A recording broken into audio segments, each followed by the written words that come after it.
안녕하세요. 저는 지독한 올가미에 갇혀 있다가 비로소 자유를 찾은 여자입니다. 당연한 소리지만 처음엔 그게 올가미라고 생각하지 않았어요. 아주 예쁘고 화려한 꽃이 가득한 꽃밭인 줄 알았죠. 하지만 꽃만 가득할 줄 알았던 그곳은 올가미가 되어 저를 지독하게 올감했습니다.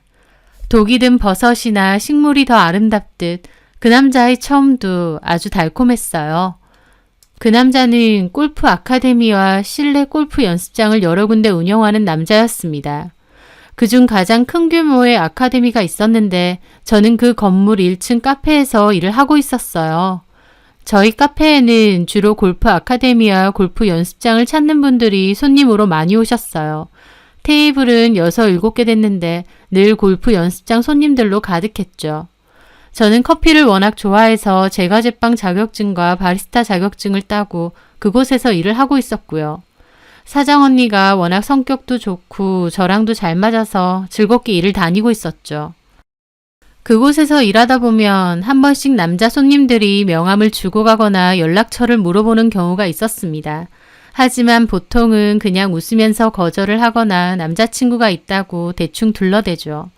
진심으로 저한테 그러는 것 같진 않고 그냥 제가 인상도 순하고 잘 웃고 있으니까 편해 보여서 가볍게 접근하시는 분들이 많은 것 같았거든요. 그런데 그 남자도 저에게 그렇게 다가왔습니다. 얼굴은 잘 알고 있었죠. 같은 건물의 골프 아카데미 원장님 겸 사장님인데다 저희 카페에도 자주 왔으니까요. 선수 출신인데다 운동을 해서인지 덩치도 크고 까무잡잡한 피부였습니다. 피케 셔츠를 잘 입고 다니셨는데 그게 까무잡잡한 피부와 참 잘 어울렸어요. 누가 봐도 골프하는 사람 같아 보였죠. 그 남자는 카페에 왔을 때도 매너도 참 좋았습니다. 사람 자체가 건강해 보이고 또 여유가 말투나 행동에서도 많이 묻어나는 편이었어요. 그분은 매일 같은 커피를 드셨고 매일 오시다 보니 저도 어떤 커피를 드시는지 잘 알고 있었죠. 그래서 하루는 그분이 왔을 때 제가 먼저 물어봤습니다. 바닐라 라떼 그란데 사이즈에 귀리우유로 바꾸고 얼음 많이 맞으시죠? 그런데 제 말에 그분이 웃더라고요. 아닌데요. 오늘은 다른 거 먹을 건데요. 아, 그럼 어떤 걸로 드릴까요? 근데 그걸 기억하세요? 매일 오시니까요. 좋네요. 제 메뉴를 기억한다니까. 그 남자는 그러면서 웃더라고요. 저도 웃었죠.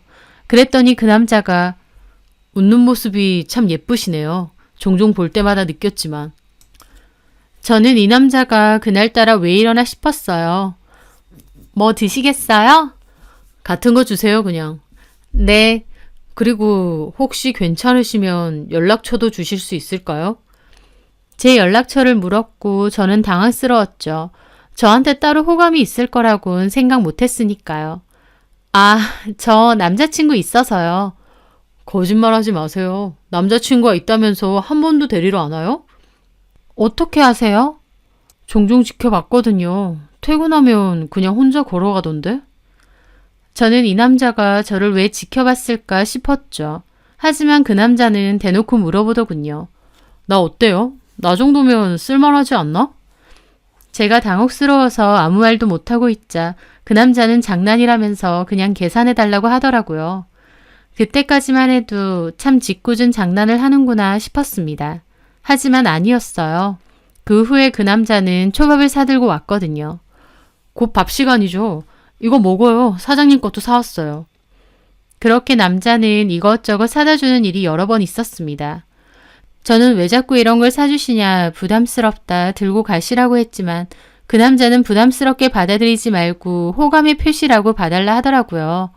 그 남자가 그렇게 끊임없이 들이대는 게 부담스럽기도 하고 당황스럽기도 했지만 또 한편으론 엄청 싫진 않았어요. 저도 약간의 호감은 있었으니까요.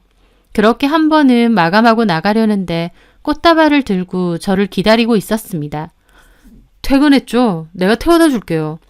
괜찮아요. 에이, 손 부끄럽잖아요. 어서요.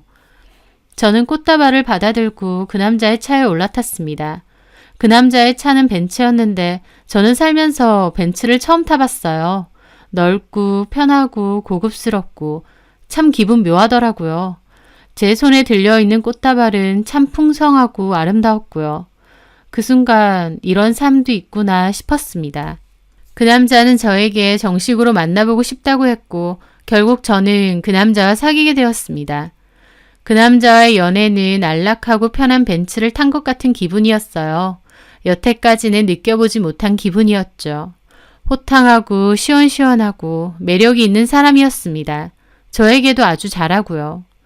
그렇게 6개월 정도 사귀었는데 제가 그 남자의 아이를 가지게 되었어요. 그 남자는 기뻐하면서 결혼을 하자고 했습니다. 모든 결혼 준비는 자기가 한다면서요. 저는 결혼을 하기에는 나이가 좀 어린 편이었지만 그래도 그 남자는 자기가 다 준비를 한다기에 믿고 맡겼습니다. 그 남자는 제 인생에 나타난 백마탄 왕자 같았죠. 사실 저는 살면서 백마탄 왕자를 바란 적은 없습니다. 하고 싶은 일도 있었고 뭔가를 해도 제 스스로 이루고 싶었죠.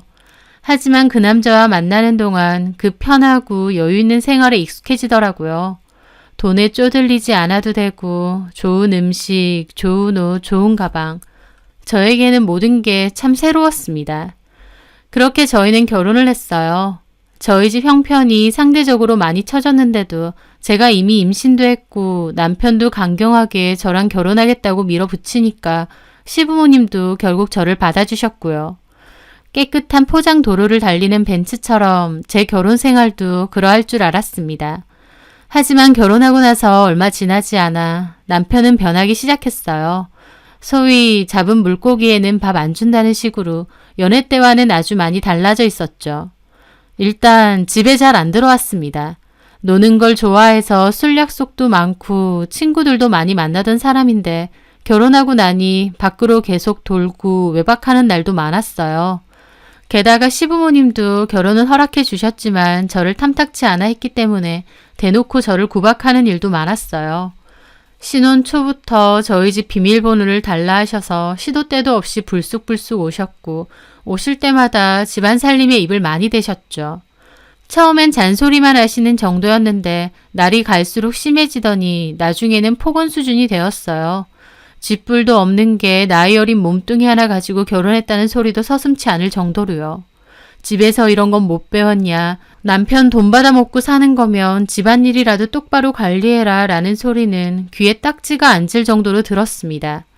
저희 어머니는 겉으로만 보면 세상 고상하고 품격 있는 사모님이세요. 밖에선 다른 사람에게 말도 엄청 부드럽고 점잖게 하시고요. 하지만 저와 있을 때는 180도 다르게 변하셨어요. 마음에 안 들면 소리도 잘 지르셨죠. 남편도 마찬가지였습니다. 밖에서는 여전히 호인이었지만 집에 오면 폭군으로 변했죠.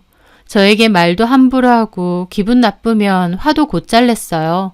물건도 잘 집어 던지고요. 남편과는 가뜩이나 나이 차이가 좀 있는 데다 지 기분 나쁘면 벌컥벌컥 화를 잘 내니 저도 눈치가 보이고 점차 의기소침해져 갔고요. 그러다가 아이를 낳게 되었습니다. 출산 후 조리원을 들어가기로 했는데 시어머니가 남들 하는 거 다 하고 살고 싶냐고 뭐라고 하셔서 2주 계약한 거 일주일만 있다 오기로 했어요. 돈이 없는 집도 아닌데 제가 편하게 조리원에 2주씩이나 있는 거 못 봐주겠다 하셔서요. 그렇게 조리원 생활은 일주일만 하고 아이 안고 돌아왔는데 정말 막막하더라고요. 저희 어머니도 계속 일을 하시다 보니 육아 관련된 도움은 받을 수 없었고 아등바등 아이를 키웠습니다. 처음 해본 육아인데다 아무런 도움이 없이 키우는 거다 보니 잠도 못 자고 많이 힘들었죠. 당연히 남편은 단 하나도 도와주는 게 없었고요. 정확히는 아이를 키우는 게 힘들다기보다 남편의 눈치를 보는 게 더 힘들었어요. 남편은 아이를 그렇게 예뻐하는 것 같지도 않았습니다. 연애 시절 제가 아이를 가졌다 했을 때 남편은 몹시 기뻐하며 바로 결혼하자 했었거든요. 그래서 저는 남편이 아이를 몹시 좋아하는 줄 알았어요. 근데 웬걸 자기 새끼인데도 엄청 귀찮아하고 성가셔했습니다. 갓난아이라서 하루 종일 우는 게 당연한데도 몹시 성가셔하고 짜증스러워 하더라고요. 그걸 핑계로 더 집에 안 들어왔고요. 한 번은 아이 재우고 나서 밤 늦게까지 밀린 집안일하고 젖병 소독하고 유추까지 한 다음 새벽 늦게 자려고 겨우 누웠을 때였습니다. 아이가 잠에서 깨서 으앙 울었고 저는 급하게 자리에서 일어나 아이 분유를 타러 갔죠. 그리고 분유를 타서 왔는데 그때까지도 아이가 울고 있으니 자고 있던 남편이 아이씨 하면서 짜증을 내고 일어나는 거예요. 애 좀 안 울게 해. 진짜 겨우 잠들었는데 짜증나게. 그 말에 저는 어이가 없어서 말문이 턱 막혔습니다. 아이가 우는 걸 제가 어떻게 하란 말인가요? 자기가 와서 좀 달래주는 것도 아니면서요. 남편은 온갖 짜증을 내더니 베개 들고 작은 방으로 가버렸습니다. 아이를 안고 우유를 먹이는데 눈물이 다 나더라고요. 이런 게 결혼 생활인가 싶고요. 한 번은 참다 저도 큰 소리 내고 싸운 적도 있습니다. 육아에는 나 몰라라 하고 집에도 안 들어오고 그나마도 들어오면 내내 잔소리에 화내고 진짜 너무한 거 아니냐고요. 그런데 제가 그렇게 따지니까 가만히 있던 남편이 갑자기 으악 소리를 지르더니 골프채를 집어드는 거예요. 그리고는 그대로 저희 집 TV를 내려쳤습니다. TV는 굉음을 내며 박살이 났고 저는 그 순간 너무 무서워서 온몸이 뻣뻣하게 굳더군요. 지 기분 나쁘면 물티슈나 물컵 같은 건 한 번씩 던질 때도 있었는데 골프채로 TV를 부순 건 처음이었거든요. 너 나한테 잔소리하지 마. 내가 너한테 잔소리를 왜 들어야 돼? 남편은 그렇게 골프채를 바닥에 힘껏 집어던지더니 겉옷들고 확 나가버리는 겁니다. 아이는 놀라서 찢어지게 울고 제 눈앞에는 개박살이 난 TV가 있고 그 순간이 얼마나 공포스러웠는지 완전 얼어붙어 있었죠. 개박살난 TV 조각을 쓸어 모으면서도 앞으로 어떻게 저 사람과 계속 살아야 되나 눈물만 나더군요. 남편은 그렇게 나가서 3일을 안 들어왔습니다. 그 후에 다시 집에 들어와서는 그런 일이 없었던 양 아무렇지 않게 행동하는데 저는 그때부터 남편의 모든 게 다 너무 무섭더라고요.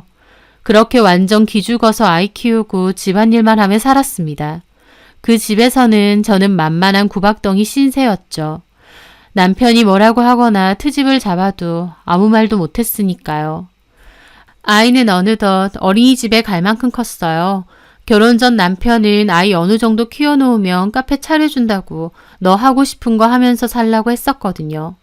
하지만 결혼하고 나니 그런 소리는 입 밖에도 못 내게 했습니다.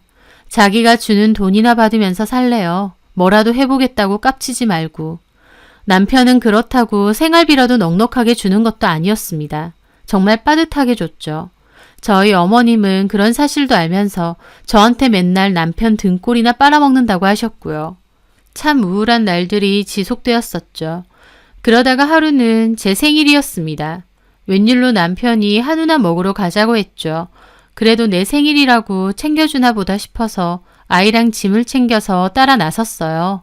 그런데 고깃집에서는 저는 고기 굽고 아이 먹이고 정신이 없었습니다.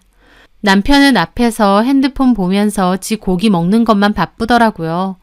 저는 남편이 다 먹을 때까지 고기 한 점을 못 먹고 있었습니다.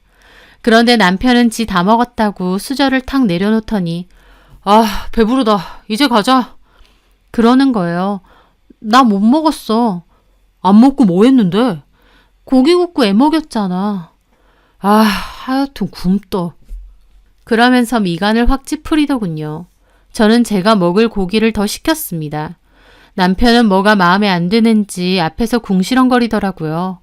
평소 같으면 눈치가 보여서 그냥 안 먹고 일어났을지 모르지만 그날만큼은 저도 오기가 생겨서 끝까지 앉아 있었어요. 내 생일인데 자기가 먹으러 가자고 해놓고 정작 나는 먹지도 못하고 저는 일부러 고기를 구워서 꾸역꾸역 먹었습니다. 남편은 계속 한숨을 내쉬더라고요. 뭘 그렇게 처먹냐? 돼지도 아니고. 진짜 너무한다 싶었어요. 목구멍으로 넘어가지도 않는 고기들이 올라오는 것 같았죠. 그런데 문득 고개를 돌려보니 바로 옆에 테이블도 저희 가족처럼 세 식구가 앉아 있었어요. 그 테이블도 아내가 고기를 굽고 있긴 했는데 남편은 옆에 아이도 먹이고 또 부지런히 쌈을 싸서 아내 입에 넣어주고 있더군요. 그걸 보는데 너무 서러워서 눈물이 왈칵 나려는 겁니다. 저 사람들은 저렇게 사는데 나는 이게 뭔가 싶고 씹고 있는 게 고기인지 뭔지도 모르겠더라고요. 남편은 앞에서 빨리 먹으라고 계속 투덜거리고 애는 보채고 저는 결국 꾸역꾸역 먹다 말고 일어났죠. 근데 아까운 고기 시켜놓고는 남겼다고 집으로 가는 동안 또 궁시렁궁시렁. 저도 너무 서름에 복받쳐서 그날 집에 와서 싸웠습니다. 진짜 너무한 거 아니야? 고기 굽고 희성이 먹이느라 나는 제대로 먹지도 못했어. 그래서 좀 먹으려는데 그런 식으로 말해? 야, 바가지 긁지 마. 짜증나게. 이게 바가지야? 그랬더니 남편은 짜증난다는 표정으로 저를 보며 그러더군요. 쥐뿔도 없는 거 비싼 고기 처먹게 해줬더니. 그 말을 듣는데 저는 말문이 턱 막혔습니다. 남편이 저에 대해서 어떻게 생각하는지 잘 알겠더라고요. 남편은 본인과 이 결혼 생활이 저에게는 차고 넘친다고 생각했던 것 같아요. 제 분수에 넘친다고 말이죠. 남편이나 시어머니의 생각은 쥐뿔도 없는 거 좋은 집 살고 좋은 거 먹게 해주는데 말이 많다 그거였죠. 남편과 저는 결코 동등한 관계가 아니었습니다. 너무나도 잘 알고는 있었지만 다시 한번 느끼니 참 비참하더라고요. 내가 이렇게 살려고 계획에도 없이 그렇게 일찍 결혼한 건 아닌데 저는 참담한 기분으로 남편에게 이혼하자고 했습니다. 하지만 남편은 비웃었어요. 웃기지 마. 이혼은 무슨... 나 좋아하지도 않으면서 왜 꾸역꾸역 사는 건데. 필요하니까. 그리고 톡 까놓고 말해줄까? 너는 나 갖기는 싫은데 남 주는 건 더 싫어. 이혼은 무슨... 이혼은 내가 하고 싶을 때 할 거야. 너는 이혼 꿈도 꾸지 마. 저도 그 말에 화가 나서 소리 질렀죠. 내가 이혼하겠다는데 당신이 뭔데? 어디 또 이혼 소리 하기만 해봐. 내가 가만둘 줄 알아? 너 이 집 떠나면 너네 엄마 아빠부터 가만 안 둬. 알아? 협박하니? 네가 뭔데? 너네 집 뭐 있는데? 돈 있어? 백 있어? 나는 다 있거든? 마음만 먹으면 너네 가족들 손봐주는 거 일도 아니야. 그러니까 그냥 입 닥치고 살아. 애나 키우면서. 네가 어디 가서 나 같은 남자랑 살겠냐? 네 분수를 하려고. 너는 그냥 이 집에서 그래 저 냉장고 같은 거야. 쓰임새 다 되고 디자인 보기 싫으면 버릴 건데 아직은 버릴 생각이 없거든. 그러니까 그냥 살라고. 귀찮게 굴지 말고. 남편은 그렇게 말하고는 자리를 떠났습니다. 저는 방에서 숨죽여서 울고 있는 아이에게도 가슴 찢어지게 미안하고 제 스스로에게도 참 미안했어요. 그런 남편이 무서워 쉽사리 떠날 생각을 못했습니다. 정말 무서웠거든요. 남편은 정말 한다면 하는 사람 같았고 제가 이혼을 하게 되면 저희 가족까지 위험해지는 게 아닌가라는 걱정을 진심으로 했습니다. 그때 얼마나 우울하던지 이혼이 안 되면 콱 죽어버릴까 싶기도 했어요. 남편의 소나기에서 빠져나올 수 있는 방법이 없는 것 같았거든요. 하지만 나만 보는 우리 아이를 생각하면 그건 절대 할 수 없는 일이었습니다. 그렇게 또 꾸역꾸역 참으며 세월만 흘려보내고 있을 때였습니다. 마음속에선 계속 이혼하고 나 혼자 애 키우며 살고 싶다는 생각을 하면서 방법이라도 조금씩 찾아보려 할 때였죠. 그런데 정말 생각지도 못한 일이 생겼어요. 그날은 남편이 어김없이 귀가가 늦었고 차라리 안 들어오는 게 낫다 싶었던 저는 아이 재우고 이혼 소송에 대해 컴퓨터로 찾아보고 있던 중이었습니다. 그런데 웬 문자가 하나 왔죠. 뭔가에서 봤더니 모르는 번호였습니다. 스팸인가 생각하며 열었는데 그건 정말 뜬금없이도 남편이 자고 있는 사진이었습니다. 처음엔 이게 뭐지 싶었어요. 확대해서 보니 남편은 옷을 벗은 채로 골아떨어져 있더군요. 그리고 그 밑에는 주소도 하나 와 있었습니다. 당신 남편 여기서 자고 있어요. 궁금하면 여기로 와보세요. 라고 적혀 있었고요.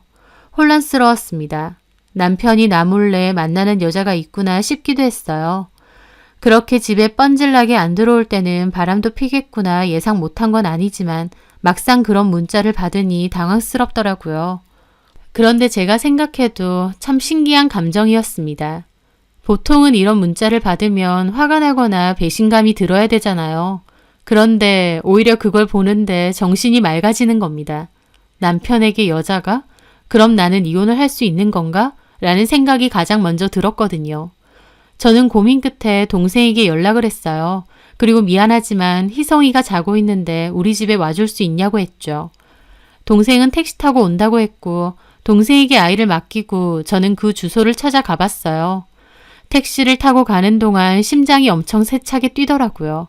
이게 진짠가? 이렇게 가도 되나 싶고요. 그곳은 한 오피스텔이었고 저는 문자에 적혀있는 호수 앞으로 갔습니다. 노크를 하니 그 여자가 문을 열어주더라고요. 성형을 많이 하고 엄청 화려하게 생긴 여자가 문을 열어줬어요. 진짜 왔네? 저를 보자마자 그러는 거예요. 들어와요. 그래서 저는 얼떨떨한 기분으로 안으로 들어갔습니다. 오빠는 안에서 자고 있어요. 그 말에 저는 뭐라고 해야 할지 모르겠더라고요. 그랬더니 그 여자가 이상하게 저를 보고 있는 겁니다. 뭐야, 반응이? 너무 놀라서 무슨 말을 해야 될지도 모르는 건가? 저는 그 이상한 여자를 무시하고 방 안으로 들어가려는데 그 여자가 저를 잡았습니다. 저기요, 폰 준비 안 해요? 네? 확실한 증거 삼으려면 폰 준비해야죠. 이런 거 안 해봤나 봐. 사진 찍으세요. 동영상 찍던가. 내 얼굴 나와도 되고. 저는 이 여자 뭔가 싶어서 어리둥절하게 봤습니다. 상황이 너무 이상했어요. 그 여자는 대놓고 자기와 남편을 찍으라는 겁니다. 사진을 찍으라고요? 아니 그럼 이 꼴을 보고도 이혼을 안 할 거예요? 뭐지? 나 이런 와이프는 또 처음 보네. 지금 뭔 상황인지 파악이 잘 안 돼요? 나 그쪽 남편하고 만난 지 6개월 정도? 넘었어요. 외박 자주 하죠. 거의 우리 집 와서 자는 거예요. 일주일로 치면 최소 3-4번은 오니까. 저기 있는 가방하고 옷은 다 오빠가 사준 거고. 오빠도 이혼은 하고 싶은 것 같은데 와이프 불쌍해서 말은 못하는 것 같길래 내가 좀 확실하게 정리를 하려고요. 그 여자는 정말 익숙한 듯 상황을 설명해 주었습니다. 이런 상황을 많이 겪어본 것처럼요. 동영상 찍어요. 저는 어이가 없어서 그 여자를 무시하고 방 안으로 들어갔어요. 그리고 자고 있는 남편을 깨웠습니다. 남편은 세상 모르게 자고 있다가 저를 보더니 깜짝 놀라더라고요. 뭐야? 남편은 놀라서 저와 그 여자를 번갈아 봤습니다. 오빠 와이프가 찾아왔더라. 들켰나 봐. 저는 뻔뻔한 그 여자를 보며 코웃음을 쳤습니다. 어떻게 알았어? 저는 후련한 한숨을 쉬며 말했죠. 나 대신할 사람 드디어 찾은 것 같네. 잘 어울린다. 그래 이혼해 줄게. 소송은 안 할 테니까 그에 맞는 위자료나 챙겨줘. 저는 그 여자에게도 말했습니다. 그래요. 이런 꼴 보고 못 살죠.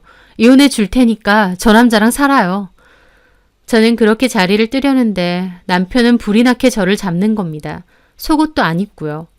야, 왜 이래? 옷이나 입어. 저 여자 만난 지 6개월도 넘었다며. 외박하면 항상 저 여자 집 같고. 그렇게 저 여자 좋으면 원하는 대로 이혼해 줄게. 저 여자랑 살아. 저는 그렇게 말하고 급하게 나왔습니다. 남편이 허둥지둥 옷을 입는 사이 저는 도망치듯 그곳을 빠져나왔죠. 내려오는 내내 심장이 벌컥벌컥 뛰더라고요. 그렇게 집으로 돌아와 동생한테는 나중에 다 설명한다고 하고 아이 데리고 친정에 좀 가달라고 했어요. 그렇게 몇 시간 후 남편이 집으로 찾아왔고 오자마자 이혼은 누구 맘대로 이혼이냐는 개벽다구 같은 소리를 하는 겁니다.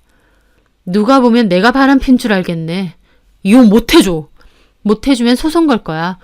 그전에는 마땅히 내가 승소할 만한 증거를 못 모았어. 그래서 꾸역꾸역 참았는데 고맙게도 네 내연녀가 문자하고 다 보내주네. 나 그걸로 소송할 거야.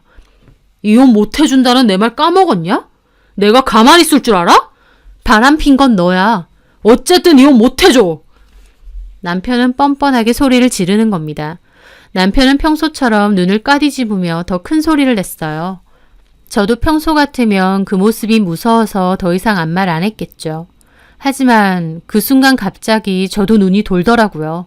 결혼 생활 내내 개무시하고 보란듯이 바람피면서도 이혼은 못해준다고 외치는 저 염치 없음이 치가 떨렸습니다. 이판 사판이다. 그래 서로 죽자 생각하며 거실에 있던 남편 골프채를 들었어요. 그리고 아악 소리를 지르며 TV를 개박살냈습니다. TV를 부실수록 더 흥분이 올라오고 온몸이 부들부들 떨렸어요. 저도 그때 제정신이 아니었습니다. 결혼 생활 내내 꾹꾹 참고 눈치만 보고 살아왔는데 이런 순간까지 이혼에 대한 주도권이 남편한테 있다 생각하니 눈이 돌더군요. 너 죽고 나 죽자는 생각으로 TV를 개 부셔놨습니다. 만약 남편이 말렸으면 남편도 TV만큼 부셔놓을 마음으로요. 남편은 멀리서 완전 질린 얼굴로 저를 보더군요. 너 완전 미쳤구나. 제정신이 아니야. 내가 안 미치겠어? 바람 펴놓고 이혼은 못해줘? 네 마음대로 해. 나도 더 이상은 안 참아. 내가 국으로 닥치고 있으니까 네가 뭔 짓을 해도 다 참을 줄 알았어? 내가 왜? 나도 이제 이판사판이야. 내 부모를 건드려? 어디 건드려봐. 나도 네 부모 가만 안 둘 거야. 그래, 나 돈도 없고 백도 없어. 집불도 없는 게 무서울 게 있는 줄 알아? 막말로 깜빵 가면 그만이야. 제가 눈이 돌아서 악을 지르며 소리쳤어요. 저는 저한테도 그런 모습이 있는지 살면서 처음 알았습니다. 정말 악에 바친 거였죠. 남편도 완전 미쳐 날뛰는 제 모습에 주춤거리더니 완전 미친년 아니냐며 욕을 하고는 확 나가버리더라고요. 저는 부서진 TV 앞에 주저앉아 몇 시간을 울었어요. 남편이 외도를 해서 슬픈 게 아니었습니다. 죽은 듯 살다가 처음으로 큰 소리 낸 내 모습이 너무 신기하고 벅차게 느껴져서 울었던 것 같아요. 후련하기도 하고요. 저도 더 이상은 참지 않겠다 마음먹었습니다. 그리고 본격적으로 이혼을 진행하기로 했습니다. 힘든 과정이 될 거라고 생각했어요. 하지만 이렇게 된 거 아예 저 남자랑 끝을 내자 마음을 먹었죠. 하지만 그것도 제 예상과는 달랐습니다. 남편이 늘 말했던 것처럼 지독하게 이혼을 안 해주고 버틸 줄 알았어요. 그 때문에 소송도 오래 갈 거라 예상했고요. 그런데 남편은 의외로 순순히 이혼을 해준다고 소송까진 가지 말자고 하더군요. 왜 갑자기 생각이 바뀌었냐니까 제가 TV 부수고 걔 난리친 모습 보고 학을 뗐대요. 제가 순하고 여성스러워서 좋았던 건데 발광하는 모습 보고 온 정이 다 떨어져서 저랑 못 살겠답니다. 개복친가요? 지는 잘도 그래놓고 제가 한번 그랬다고 저 같은 여자랑 못 살겠다네요. 솔직히 상관은 없었어요.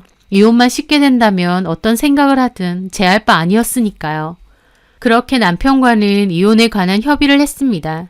양육권, 친권 다 제가 갖기로 했고 제가 위자료 소송을 안 거는 대신 꽤 많은 금액의 위자료를 받기로 했어요. 그렇게 수월하게 협의가 돼서 제 생각과 달리 이혼은 꽤 빨리 진행이 되었습니다. 거의 마무리 단계에서 저는 남편에게 그랬죠. 이제 그 여자랑 재혼해서 오손도손 살면 되겠네. 그런데 남편이 질린다는 표정으로 그러더군요. 내가 대가리에 빵꾸 맞았냐? 그런 애랑 재혼하게? 뭐? 나는 그런 드센 년 딱 싫어. 재밌고 잠자리 하는 거 좋아서 만나온 것 뿐이야. 그 기집애나 너나 똑같아. 너처럼 기분 나쁘다고 TV 깨부수는 그런 년하고도 안 산다고. 나는 착하고 고분고분한 여자 만나서 살 거야. 저는 헛웃음이 나왔습니다. 마음대로 해. 하지만 그 얘기를 듣고 저는 그 여자의 행동이 다시 떠올랐어요. 그 여자가 일부러 저한테 자기 집 주소까지 보낸 걸 봐서는 남편과 달리 그 여자는 남편에게 진심인 것 같았거든요. 남편에게 바라는 게 뭔지는 모르겠지만요. 그래서 저는 일부러 그 여자에게 연락을 했습니다. 나 김기현 씨 와이프 되는 사람이에요. 알아요. 요즘도 저희 남편 만나나요? 요즘은 좀 못 봤는데요. 이혼한다는 소리도 못 들었어요? 제 말에 그 여자는 말이 없었어요. 그러더니 이혼해요? 말 안 해요? 이혼 얘기 나눈 거 꽤 됐는데 아직도 말 안 했나 보네요. 그 여자도 무슨 생각을 하는지 조용하더라고요. 어쨌든요. 이제 그 남자 혼자예요. 그쪽 원하는 대로 됐네요. 근데 뭘 그렇게 순순히 이혼을 해줘요? 순순히 해주면 좋은 거 아닌가요? 원하는 대로 남편 가지세요. 근데 그쪽이 뺏었다고 생각하는 것 같아서 한마디만 할게요. 내 남편 한마디로 말하면 재활용도 안 되는 쓰레기거든요. 언제 버릴까 생각했는데 그쪽이 좋다고 주워가네요. 잘 주워다 쓰세요. 아는 쓰레기일지언정 겉에는 금태 둘러놨으니까 요긴하게 쓸 수도 있겠죠. 그럼 백년해로 하세요.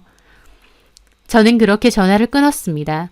그런데 그 후에 남편이 전화가 와서 자기는 그 여자랑 끝낼 거였는데 그 여자한테 이혼했다는 소리를 왜 쓸데없이 하냐고 화를 내더군요. 궁금해하는 것 같아서 알려줬어.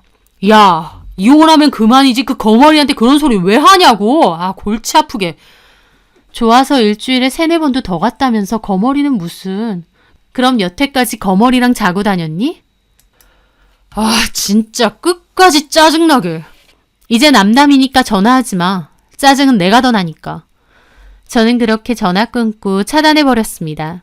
이혼한 마당에 어디다가 큰 소린가 싶었죠. 그리고 저는 이제 아이 키우고 혼자 살아야 되는 거니까 뭘 해야 할지 진지하게 고민했습니다. 그러다가 전 남편에게 받은 위자료로 카페를 열어보기로 했어요. 카페 창업은 제 오랜 꿈이었으니까요. 그렇게 친정 부모님 댁에서 지내면서 차근차근 준비를 했고 결국 제 가게를 열게 되었어요. 다른 카페와는 차별화되는 베이킹 메뉴나 음료도 개발하고 손님들도 꾸준하게 찾아와 주는 덕에 하루하루 바쁘게 지냈죠. 그전에는 남편이 지 기분 나쁘면 화내고 집안 분위기를 엉망으로 만드니까 저희 아이도 늘 주눅 들어 있고 어두웠거든요. 하지만 오히려 친정 부모님과 살면서 예쁨 받고 큰 소리 없이 지내니까 아이도 더 밝아지고 좋아지더라고요. 얼마나 아빠랑 교류가 없었으면 아빠 보고 싶단 소리도 한 번 없고요. 그게 짠하기도 하면서 어차피 안 만나고 살 건데 차라리 잘 됐다 싶기도 했어요. 그렇게 제 개인 카페를 연 지도 1년 정도 지났을 무렵 저는 전에 일했던 카페 사장 언니를 만나게 되었어요. 사장 언니는 커피에 대한 관심과 애정이 많아서 본인 휴무날이 되면 인기가 많고 핫한 다른 카페들을 다니며 공부를 한다고 했거든요. 그렇게 저희 카페에도 왔다가 저를 보게 된 거였죠. 사장 언니는 진심으로 축하해주면서 이 카페 사장이 너였냐고 하더라고요. 그렇게 만나게 되니 너무 반갑더라고요. 그리고 그 언니에게서 전 남편의 근황을 듣게 되었어요. 우리 카페가 완전 소식통 아니야. 골프 손님들이 와서 얼마나 입을 터니? 남의 이야기에 진심들이잖아. 그렇죠. 너 이혼하고 나서 한동안은 너네 남편 얘기도 엄청 많이 했어. 바람 펴서 이혼했는데 그 상대 여자가 보통이 아니라고. 당사자인 네가 더 잘 알겠지만. 보통은 아니죠, 그 여자가. 너 그 여자 출신도 알아? 아니요, 그렇게까진. 술집 출신인데 성격이 어마어마한가 봐. 술집 다닐 때도 지 기분 나쁘면 손님 머리 술잔으로 내려친 적도 있다더라. 진짜요? 보통이 아니래. 근데 얼굴 반반하고 성격도 보통 여시가 아니라서 스폰 받고 그러고 사는 여자래. 자기도 그렇게까진 몰랐구나. 제정신 아닌 여자 같긴 한데 그 정도인지는 몰랐어요. 그 여자 임신한 것도 알아? 둘이 결혼했어요? 그 여자 임신하고 나선 결혼한 것 같아. 내가 손님한테 들으니까 자기 전 남편이 결혼 안 하려고 내뺀 모양인데 그 여자가 만삭배 안고 와선 사장 나오라고 아카데미에서 난리쳤다던데. 아주 볼만했대. 임신시켜놓고 결혼 안 하려고 내빼느냐고 아주 생난리를 쳤다는데. 그래서 결혼도 한 건지 아니면 애 때문에 그냥 같이 사는 건지 모르겠는데 완전 지가 원장 사모인 것처럼 거들먹거리면서 우리 카페도 몇 번 왔었어. 저는 고개를 끄덕였습니다. 분명 제 전 남편 얘긴데도 화나거나 기분 나쁜 게 아니라 궁금하더라고요. 네가 니네 전 남편 성격 보통 아니라고 한번 그랬었잖아. 근데 그 여자는 더 보통 아닌가 봐. 니네 전 남편이 오히려 완전 찍소리 못하고 사는가 보더라고. 얘기 들어보니까 원장실에서 둘이 완전 심하게 싸웠는데 너네 전 남편이 그 여자를 때렸나 봐. 근데 그 여자가 그걸로 인터넷에 올리겠다고 아카데미하고 연습장 문 닫고 싶냐고 오히려 쌩 난리를 쳤대. 소문에 의하면 그거 무화한다고 연습장 하나 명의도 받았다는 것 같더라. 게다가 네 전 남편 카드 무지하게 긁고 다니면서 외제차 끌고 다니고 명품 도배. 니네 전 남편 완전 제대로 걸린 것 같아. 제대로 미친 여자라서 너네 전 시부모님도 두 손 두 발 다 들었다던데? 저는 언니 얘기를 듣는데 어이가 없어서 웃음이 절로 나왔습니다. 제가 그 여자에게 제 전 남편 가지라고 할 때요. 속으로는 너도 이런 남자랑 결혼하면 지옥문 열리는 거다 생각했습니다. 그런데 이제 와서 보니 오히려 그런 여자랑 결혼한 전 남편에게 제대로 지옥문이 열렸더군요. 참 어떻게 보면 똑같은 것들끼리 잘 만났다 싶기도 하고요. 환상의 짝꿍이네요. 환상이 아니라 환장의 짝꿍이지. 저는 그 말에 실소가 터졌습니다. 너는 이혼하고 많이 좋아졌다. 그때 결혼 생활할 때 한번 카페 왔었잖아. 네 안색이 너무 안 좋아서 걱정했거든. 이혼하니까 이제 살만해요. 언니한테도 그때 간단히 말했지만 진짜 최악이었거든요. 알지. 그래서 내가 그것들 근황 들었을 때 얼마나 고소했는 줄 알아? 아주 더럽게 지지고 볶고 살아라 했지. 이혼 잘했어. 얼굴 훨씬 좋아졌다. 고마워요, 언니. 저는 언니가 떠나고 저의 소중한 카페를 둘러보았어요. 의자 하나, 소품 하나까지도 다 고민하고 발품 팔아서 마련했던 나의 소중한 공간. 여기서 돈 벌어서 우리 아이도 키우고 제가 그토록 하고 싶었던 일하고 참 고맙더라고요. 우스갯소리로 전 남편이 결혼하면 카페 차려준다고 했는데 결혼 생활 내내 안 차려주더니 결국 위자료로 결국 차려줬다는 농담도 합니다. 그만큼 제 마음도 많이 가벼워진 것 같아요. 그것들은 똑같은 것들끼리 만나서 서로에게 지옥이 되어가고 있는 모양인데 뭐 이제는 저랑도 아무 상관없는 일이겠죠. 저는 제 행복 그리고 저희 아이를 위해서 열심히 살아가려고 하니까요. 제 사연 들어주셔서 감사합니다.